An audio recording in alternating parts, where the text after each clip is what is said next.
ప్రపంచంలోనే అతి భయంకరమైన శిక్ష ఏంటో తెలుసా? ఒంటరితనం. ఒంటరిగా ఫీల్ అవ్వడం. ఈ తిమింగలం గత 30 ఏళ్లుగా ఒంటరిగా తిరుగుతుంది.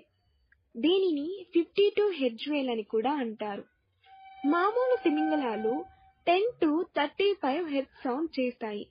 కానీ ఇది మాత్రం 52 హెర్ట్జ్ ఫ్రీక్వెన్సీతో అరుస్తుంది. ఇది అరుస్తున్న సౌండ్ వేరే ఏ తిమింగలంకి వినిపించదు.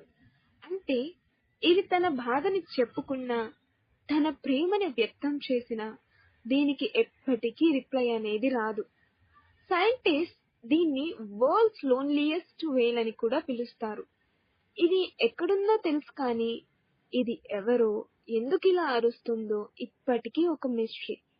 ఎప్పుడైనా మీరు ఇంతే ఒంటరిగా ఫీల్ అయ్యారా? కామెంట్ చేయండి. మరిన్ని మిస్టరీస్ కోసం సీక్రెట్ వాల్ట్ తెలుగుని సబ్స్క్రైబ్ చేసుకోండి.